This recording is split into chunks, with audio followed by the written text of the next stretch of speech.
this an office? Yes, this is our staff common room. This is your staff common room. So where is the headmaster? She's travel. Okay, who is assistant? You are. So where's your office? So you're also here. Oh God. Can we believe this? I mean, it's sad, but I have to laugh at the same time, because if we don't laugh at ourselves, then we don't know how we're going to start correcting ourselves.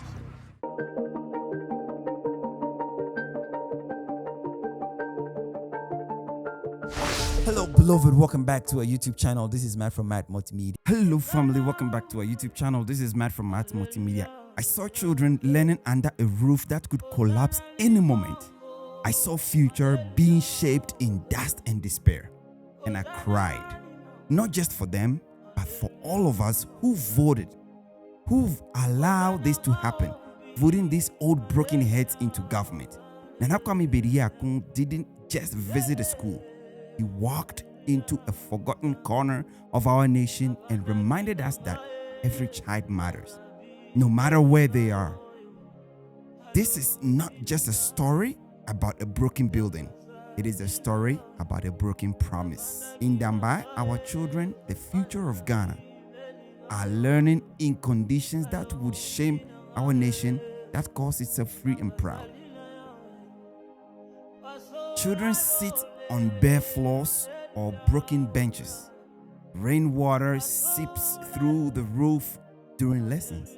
Teachers struggle without basic teaching materials. The environment is unsafe, demoralizing, and unfit for learning.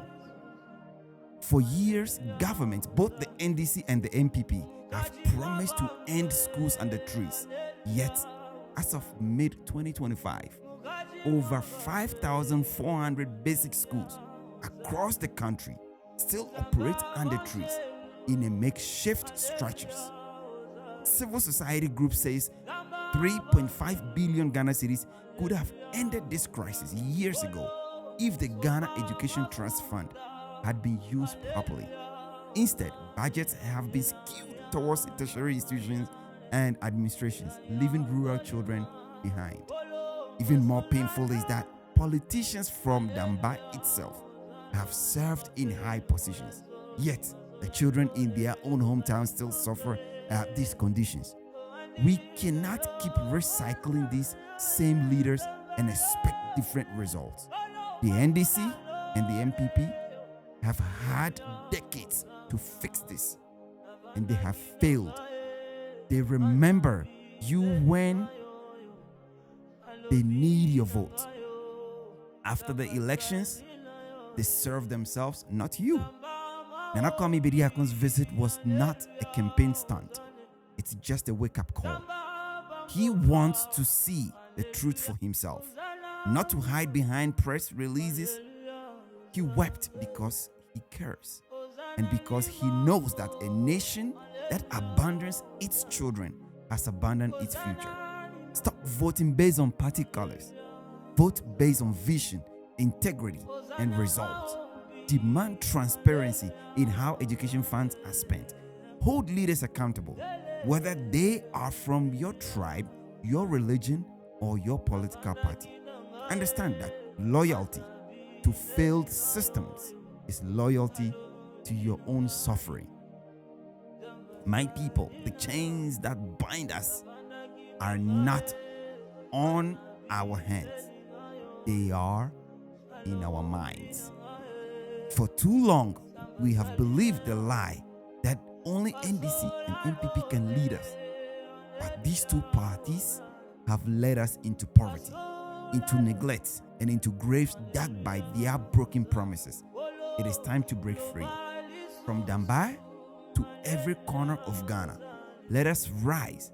Let us choose leaders who will walk into the poorest classrooms and come out with solutions, not excuses. Let us choose leaders who will serve the people, not themselves. The future is not in the hands of the old head politics. It is in our hands. And together we will build a Ghana where no children will study under trees and no dream left to die. Nana Kwame Bediako's visit to Dambai is a true reflection of the kind of leaders and politicians that we have in our country. It reflects on the kind of people that we must vote into power. It is time that we wake up from our sleep and realize what is happening in our country. It is time that the Ghanaian youth, we rise up, because we have been played by these old politicians. We have lived this life for decades and we are still suffering. Look at the sanctions that other countries are imposing on Ghana. Look at upon all the minerals that we have in our country, upon all our resources that we have in our country, we still have children studying under trees. We need leaders like Nana Kwame Bediako. When he visited Damba, school children, it said the energy of the children was even shut. The future of these children are down. There is no hope for these children. There is no future for these children who are studying under these conditions. I have passed through that before, and I know how it feels to study under trees, to study in a structure just like that.